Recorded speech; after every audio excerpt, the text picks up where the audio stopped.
eu gostaria de passar a palavra para a Mara Ramos, né, nossa terceira palestrante desta tarde, né? A Mara Ramos, ela é representante da Sabesp no plenário do Comitê da Bacia Hidrográfica do Alto Tietê e é gerente do Departamento Metropolitano de Recursos Hídricos da Sabesp, né?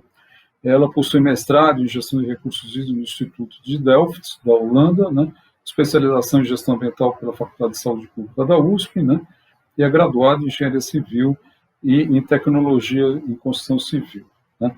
Então, eu gostaria de passar a palavra aqui para a Mara, que vai trazer para nós o programa, né, uma proposta da Sabesp de estratégias resilientes para o abastecimento de água da região metropolitana de São Paulo. Mara, por favor. É um prazer estar aqui. Agradeço em nome do Amaury, do Hélio Suleiman o convite, em nome aí dos colegas da Câmara Técnica do Monitoramento Hidrológico e da Fundação do Alto Tietê. É uma grande oportunidade também para mim discutir e aprender aqui com vocês, inclusive com os palestrantes, professor Francisco e o Pedro, aqui que me antecederam.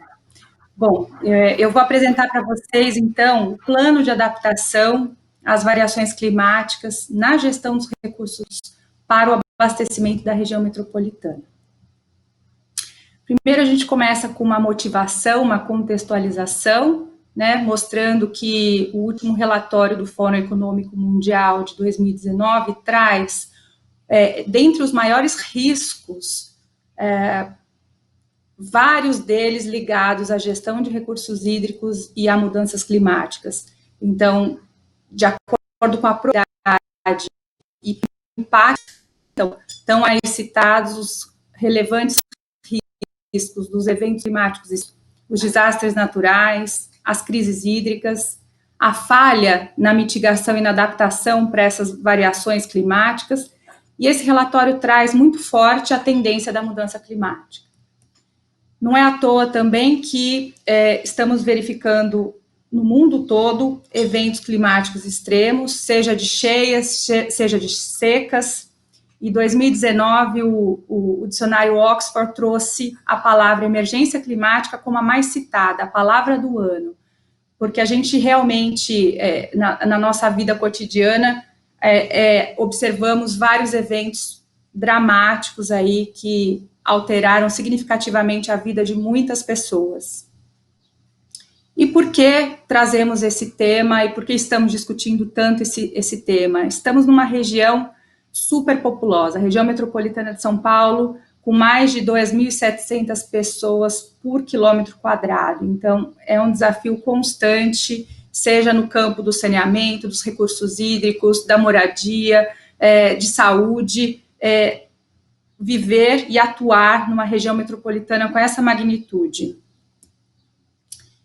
E aqui a gente traz alguns desafios grandes em imagens, né, que muitos desafios desses aqui mostrados já foram citados anteriormente, né? A gente tem a questão da ocupação dos mananciais, de áreas que não deveriam ter pessoas aqui no entorno vivendo. Temos a questão social e a falta de moradia adequada aqui mostrada numa favela quase dentro de um córrego. A pressão de movimentos populares pela moradia, com os movimentos aqui em São Paulo, que são bastante fortes, e a consequência, né, de uma falta de um planeamento urbano mais adequado, são as inundações que ocorrem frequentemente aqui na nossa grande metrópole, né? Estima-se que 30% das pessoas que vivem na região metropolitana residam em áreas irregulares. Então, trabalhar num ambiente complexo como esse, e atuar em saneamento, como é o caso da Sabesp, num ambiente complexo como esse, não é fácil, requer alternativas não convencionais para que a gente consiga atender a toda essa população de quase 22 milhões de habitantes.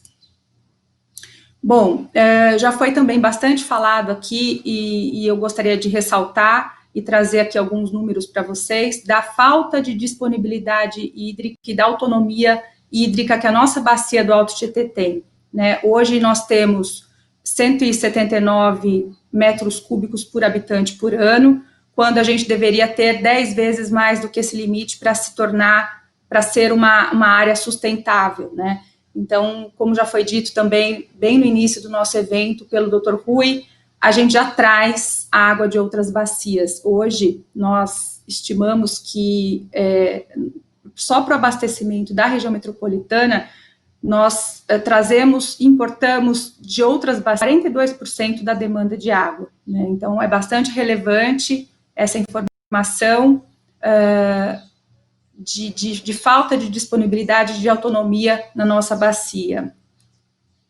Bom, e a Sabesp, ela produz e distribui água utilizando-se de vários sistemas produtores integrados parcialmente entre si, que é o chamado Sistema Integrado Metropolitano. E aqui eu trago uma imagem de quais são esses sistemas e onde eles se localizam, né? Nós temos grandes sistemas, o mais conhecido e o mais relevante em termos de reservação e produção de água hoje é o Cantareira, que está aqui no norte da região metropolitana, que a complexidade e a dificuldade que é longe aqui essa água do Sistema Integrado Metropolitano. Nós trazemos águas de mananciais protegidos, né, como é o caso aqui da imagem, onde a Sabesp preserva e mantém áreas de sua propriedade em reservas e parques estaduais, como é o caso do Cantareira, do Sistema Rio Claro, no extremo leste, do Sistema Alto Cotia, na região oeste, e um pedacinho do Sistema Guarapiranga, que é a Fazenda Capivari, no extremo sul da cidade de São Paulo. Todas essas áreas, que são áreas de propriedade da Sabesp, no entorno dos mananciais, são áreas protegidas, elas perfazem um total de 44 mil hectares de áreas protegidas. Desses 44 mil hectares, 33 mil hectares estão cobertos vegetalmente, né? Então, a gente traz aqui a informação de que essa área é uma área de Mata Atlântica, uma cobertura vegetal protegida, e ela é bastante relevante, porque só essa área, ela compreende um valor importante do remanescente de Mata Atlântica do estado. Isso representa 1,4% de todo esse remanescente que a Sabesp preserva. E por esse trabalho todo de preservação e conservação da nossa matéria-prima, né, a Sabesp foi reconhecida como uma referência mundial pelo BIRD, no último Fórum Mundial da Água, como uma prática exemplar aí de conservação de um escasso recurso aqui na nossa região. Ao mesmo tempo que a gente usa a água de mananciais protegidos, a gente também utiliza mananciais urbanos, né, que é o caso do Guarapiranga e Billings, que são mananciais que a gente considera mais vulneráveis, em que a gente tem aí uma ocupação intensa nas margens e com isso uma série de problemas que a ocupação traz, seja ela da própria ocupação em si, quanto da dificuldade de se implantar, por exemplo, um sistema adequado de saneamento numa região precária como essa, né? Bom, a gente traz aqui nesse gráfico uma evolução de como a Sabesp desenvolveu e ampliou a sua segurança hídrica ao longo do tempo. Então, a partir de 2005 até agora, a gente mostra nesse gráfico uma importante informação. A linha preta é a demanda de água ou a produção de água para atender a região metropolitana, os 22 milhões de pessoas hoje aqui na região. E a linha amarela é a nossa disponibilidade de água outorgada, ou seja, quanto mais distante a linha amarela da linha preta, mais folga nós temos para poder abastecer toda essa população. É importante dizer que essa folga é importante porque a gente vai discutir e está discutindo a questão das variações climáticas, então você ter alternativas de abastecimento é o que nos dá a segurança hídrica que a gente cita aqui nesse quadro. Bom, e a Sabesp, como que ela gerencia todo esse recurso hídrico outorgado, como que a gente escolhe qual sistema vai abastecer que região e qual sistema vai produzir mais ou menos água. nós temos toda a nossa gestão feita através de um centro de controle dos mananciais em Pinheiros. Esse centro de controle dos mananciais compila todas as informações da nossa rede telemétrica espalhada em todos os mananciais, são mais de 80 estações telemétricas que medem continuamente chuva, vazão, a pluviometria do dia, e esse centro de controle, todas as informações que ele coordena, essas informações são publicadas no site da Sabesp, no portal dos mananciais, e também disponibilizadas ao público através de um app, Sabesp Mananciais MSP, onde diariamente as informações são atualizadas. Importante dizer que também temos na região norte e sudeste, que também acompanham as mesmas informações e fazem, portanto, as transferências de água entre represas e sistemas. Para fazer toda essa gestão, a Sabesp utiliza um sistema que é chamado SSD, ou Sistema de Suporte a Decisões, que mede, além das informações que eu já falei, mostra também informações de um radar que é compartilhado com o DAE a respeito da pluviometria e das previsões para cada sistema produtor de água. Bom, essa é a gestão que a Sabesp faz dos recursos hídricos, mas a situação seria fácil se toda a história fosse repetida, o que não acontece, né? A gente sabe que o que vem pela frente não necessariamente é o que a gente já viveu no passado. Então, trabalhar em cenários desconhecidos com uma complexidade da região metropolitana é o nosso principal desafio. E por isso que a gente tem que se adaptar, a gente tem que fazer planos adaptativos que considerem essas incertezas, como a gente tem falado aqui hoje no evento, aqui o professor Francisco citou bastante, o Pedro também, a necessidade da gente se adaptar para o desconhecido, né? Então, é esse plano que eu vou mostrar aqui para vocês. Essa adaptação que a Sabesp planejou fazer, ela foi planejada da seguinte forma: nós fizemos uma pesquisa e trabalhamos todo um conteúdo técnico a respeito do tema, para começar a construir um conhecimento, a verificar metodologias, verificar práticas exemplares de outros locais com planos já em andamento, para a gente construir um plano que fosse realmente adequado para a nossa realidade. Depois desse conteúdo técnico todo formado, partimos então para um plano de ação participativo, onde a gente contou com a participação de várias pessoas, e por fim, publicamos, então, o nosso livro, que se chama Estratégias Resilientes, que apresenta esse plano de ação da Sabesp para essas variações climáticas. Então, eu vou falar um pouquinho aqui, primeiro, como que a gente construiu todo esse arcabouço técnico e esse conhecimento que compreende aí toda a base do nosso livro. A gente pesquisou bastante em várias bibliografias, e a gente sabe que existem grandes desafios aí na questão de gestão dos recursos hídricos frente a essas variações e essas incertezas climáticas. Então, a gente pode salientar aqui 6 deles, né, que são os riscos climáticos desconhecidos, a escassez de água, a água em excesso também é um problema, a poluição hídrica, que muitas vezes restringe a disponibilidade de água para o tratamento, a subida do nível do mar, que tem consequências, e a preparação para desastres, que é imprescindível a gente ter contingência e saber atuar em situações de crise.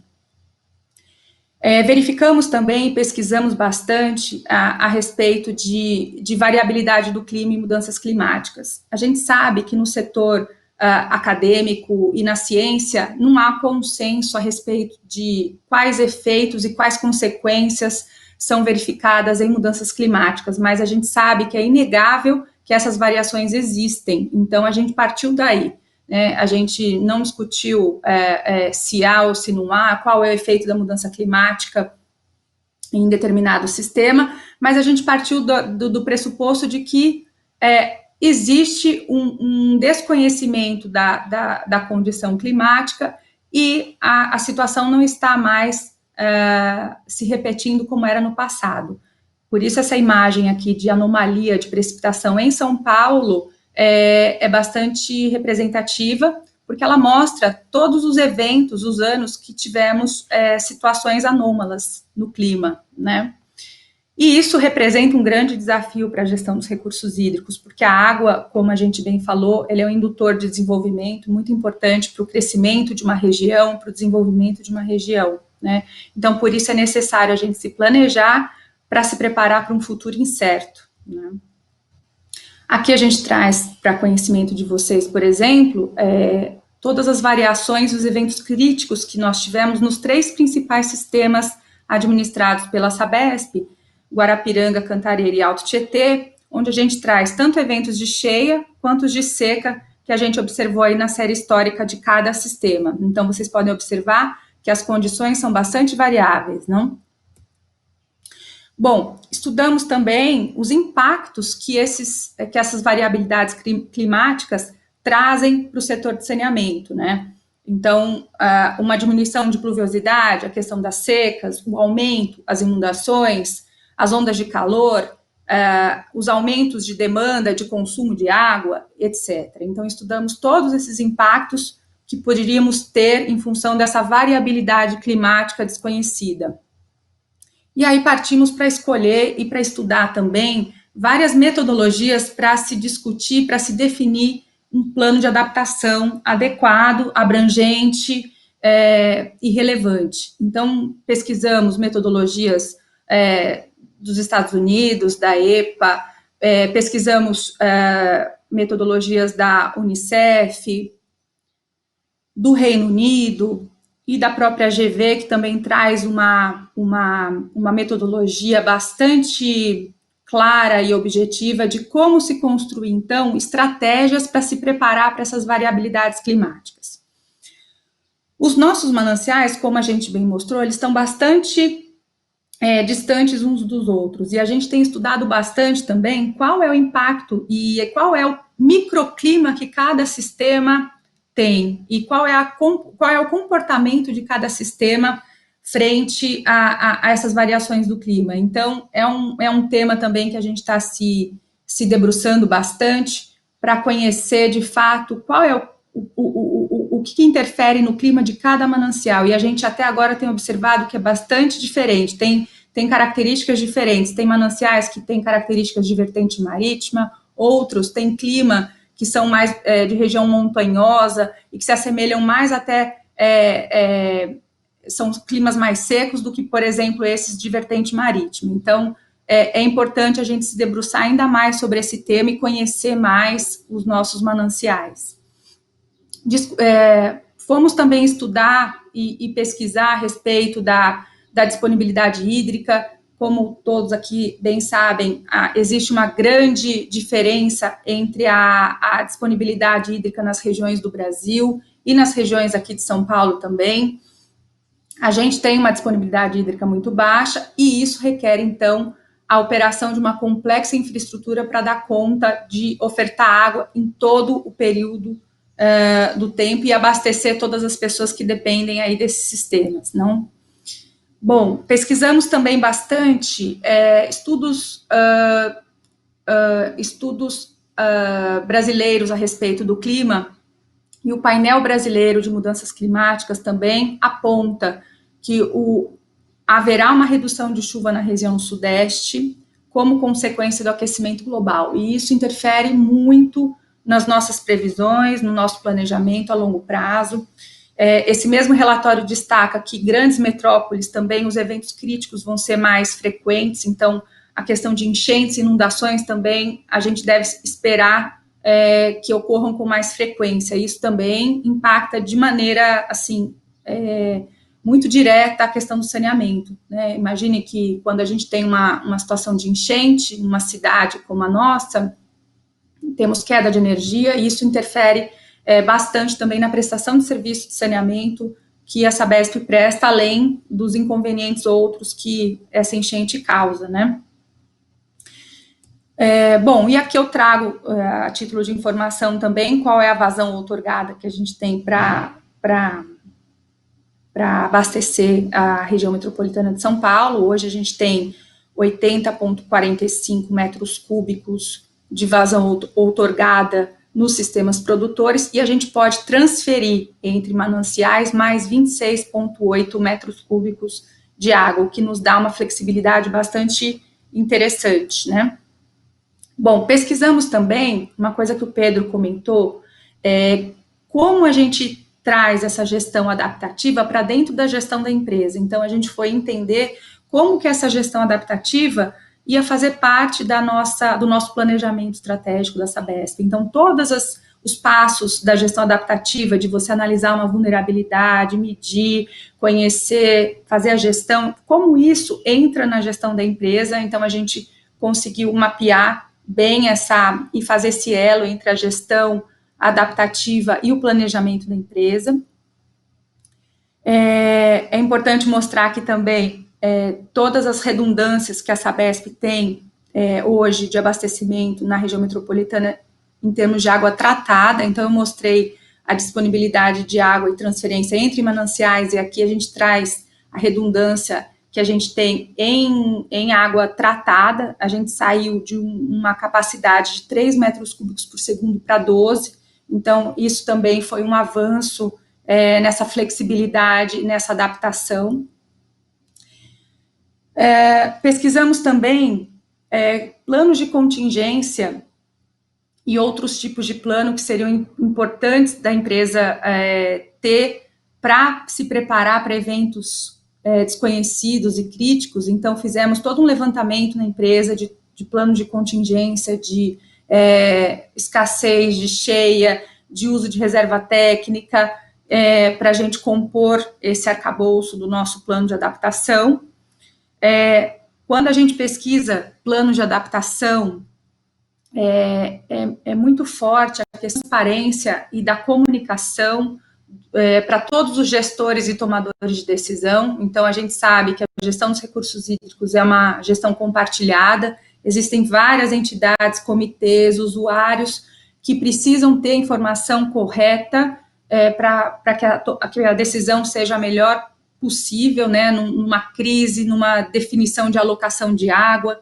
Então, a gente sabe que essa transparência é fator-chave para esse plano de adaptação, bem como outras informações também importantes para a resiliência climática e adaptação, que é o caso das soluções baseadas na natureza e na preservação de mananciais, né, que estão presentes no nosso PDAA da Sabesp de 2019, que é a última versão do Plano Diretor de Água da Sabesp. Essas ações de infraestrutura verde estão presentes, além de medidas de utilização de efluentes, de reuso de água, para também ampliar essa oferta de água, principalmente numa condição extrema de crise e de necessidade de adaptação.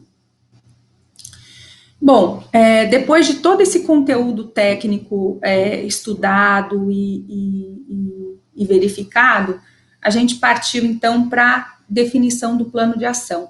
E a gente queria que esse plano de ação fosse um plano participativo, né, e representativo também.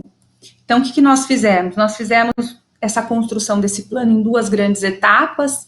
Na primeira etapa, que foi em julho, nós fizemos uma construção do conhecimento, tivemos a participação do nosso professor Francisco, aqui no nosso evento também, para poder falar sobre clima e construir um conhecimento conosco. Tivemos a apresentação do Plano Diretor de Água da Sabesp, entre outras apresentações. E na etapa 2, as pessoas que quiseram continuar participando foram convidadas a se debruçar e propor as ações efetivamente aí para a construção desse plano. Na etapa 1, tivemos mais de 100 participantes, nessa etapa 2, cerca de 70 participantes fizeram parte aí da construção desse plano da Sabesp, né? Bom, e como que a gente construiu esse plano, né? Nós construímos em grandes etapas, né? A nossa metodologia para essa construção contou com 3 grandes etapas. Primeiro, nós identificamos e avaliamos os riscos. A etapa 2, partimos para a definição das medidas de adaptação. E a etapa 3, que permeou a etapa 1 e 2, foi o engajamento da equipe e a motivação para a elaboração desse plano de adaptação. Então, na etapa 1, utilizamos essa planilha para definir quais eram os riscos em termos de magnitude e frequência de ocorrência. Usamos como referência valores aqui em que a gente colocou os aspectos a serem avaliados de vulnerabilidade, magnitude de cada impacto.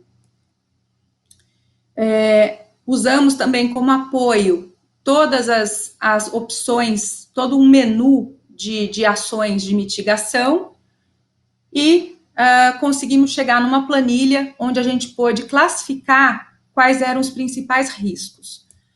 Na etapa 2, então, a gente, para cada risco, definiu algumas ações para mitigação ou eliminação desses riscos. E na etapa 3, o engajamento da equipe, que culminou numa motivação de por que elaborar um plano. Então, o grupo chegou à conclusão, de fato, de que essas variações e essas incertezas climáticas requeriam um plano que tivesse, que minimizasse os impactos e que tivesse ações definidas para que uma empresa de saneamento pudesse atuar em caso de necessidade. E esse plano, ele apoiaria toda a gestão da Sabesp e faria parte de um instrumento estratégico que nortearia como a empresa ia trabalhar com medidas de adaptação. Bom, em resumo, nós definimos aí 17 grandes ameaças ou riscos, né? Então, esse plano de ação, a partir dessa metodologia toda que foi desenvolvida, nós chegamos em 17 grandes ameaças, e para cada ameaça existe um rol de medidas de ações. Então, são 42 medidas ou ações de adaptação que foram segmentadas em 4 grandes grupos: a gestão de oferta, as medidas para gestão de demanda, as de participação e engajamento e a de gestão de conflitos. Bom, e aqui eu mostro para vocês um pouquinho de como, de quais são os riscos, né? Então, nas setas embaixo nós temos os riscos, e aqui descritas para cada um de riscos o rol de ações que o grupo foi definindo como medidas de adaptação, né? Então, para cada risco existia um grupo de ações que seriam desenvolvidas, né? Estou passando aqui rápido para vocês terem uma noção geral aqui. E, por fim, nós chegamos a esse livro, né, a esse plano, Estratégias Resilientes, que foi lançado no último Réveillon Hidrológico da Sabesp, agora dia 1 de outubro, né? Então, muitos de vocês sabem, mas talvez nem todos, então eu vou dizer que a Sabesp comemora o Ano Novo Hidrológico. Então, a partir de outubro, que é quando começam as chuvas, a gente comemora o Ano Novo Hidrológico, para trazer aí chuvas tão importantes aí para o nosso ciclo de saneamento, ciclo de recursos hídricos. Então, no lançamento, nesse evento, nós lançamos esse livro, Estratégias Resilientes, com apoio do nosso presidente Braga, que também entende a importância dessa adaptação, da necessidade da gente ter sistemas resilientes para poder produzir e distribuir água para esses 22 milhões de pessoas. Também participou bastante dessa nossa publicação nosso diretor, Paulo Massato, que hoje não está mais conosco na diretoria, hoje está substituído pelo Dr. Ricardo Borsari. O Marco Antônio, que é o nosso superintendente de produção de água, e eu, como gestão de recursos hídricos, nós participamos aí da elaboração desse plano também. Bom, e o que esse plano traz, né? Eu vou deixar com vocês o link para vocês terem acesso aí a todo o conteúdo, mas brevemente eu vou dizer o que o nosso plano apresenta. O primeiro capítulo, ele abre a publicação com referências globais, ele aborda os elementos que compõem a segurança hídrica e a importância de ter um plano de adaptação para suprir e abastecer grandes centros urbanos como a região metropolitana. O capítulo 2 apresenta o monitoramento e a gestão de quantidade e qualidade realizado pela Sabesp, apresenta um pouquinho das características climáticas de cada sistema, de cada manancial, e como que essas variáveis hidrológicas compõem as análises que a gente faz no nosso Centro de Controle dos Mananciais. O capítulo 3 apresenta conceitos como disponibilidade hídrica em bacias hidrográficas, o que se sabe sobre as mudanças climáticas e conta o desafio caminho da água até as torneiras que abastecem os 22 milhões de pessoas da região metropolitana. E todos esses capítulos são recheados de visões e a participação de vários especialistas convidados que participaram conosco dessa publicação. No capítulo 4, o desafio é conciliar os diversos interesses e prioridades, considerando que a água e o saneamento são fatores fundamentais para a saúde e para o desenvolvimento econômico de uma região, né? No capítulo 5, traz a resiliência como destaque, e aqui a gente apresenta as estratégias da empresa para a gestão da oferta e da demanda, e quando essa balança está desequilibrada, como a gente atua em crises e contingências. E, por fim, a gente culmina num plano que foi elaborado em muitas mãos, e com a conclusão e a certeza de que a adaptação é a chave do sucesso, né? E aqui, só para vocês saberem, depois eu vou passar o link, no final do livro, no capítulo 6, tem todas as ações, os riscos, novamente, aqui citados, e as ações sugeridas pelo grupo e as medidas em andamento na Sabesp, né? Então, aqui a gente tem, naqueles 4 grandes grupos, todas essas ações. Esse é o link de onde pode ser acessado essa publicação, Estratégias Resilientes, né? Esse é o link, mas também basta entrar no site da Sabesp, ir navegando, né, água, depois tem de onde vem, gestão dos recursos hídricos, e aí também é possível acessar a publicação. Bom, ao final do nosso evento, que nós consideramos bastante participativo e representativo, porque nós tínhamos pessoas de comitês, nós tínhamos universidade, nós tínhamos empresas, nós tínhamos vários atores ali de recursos hídricos relevantes ali no desenvolvimento dessas ações. Nós fizemos uma pesquisa para saber qual era o sentimento daquele participante sobre a participação nesse webinar, e aí, com certeza, o feedback foi bastante positivo. Mas a gente sabe que o trabalho não acaba aqui, porque, dado que esse plano foi construído, cabe a nós, na Sabesp, acompanhar a execução dessas ações. Muitas ações delas desse plano estão em andamento, mas a gente precisa fazer a gestão contínua desse plano para acompanhar para e passo todos os resultados e as melhorias que a gente ainda pode fazer nesse processo todo aí, para ficar preparado para as variações que são desconhecidas, né? Então, gostaria de agradecer a atenção e me colocar aqui à disposição para debater com vocês, responder questões e colaborar no que for possível. Obrigada.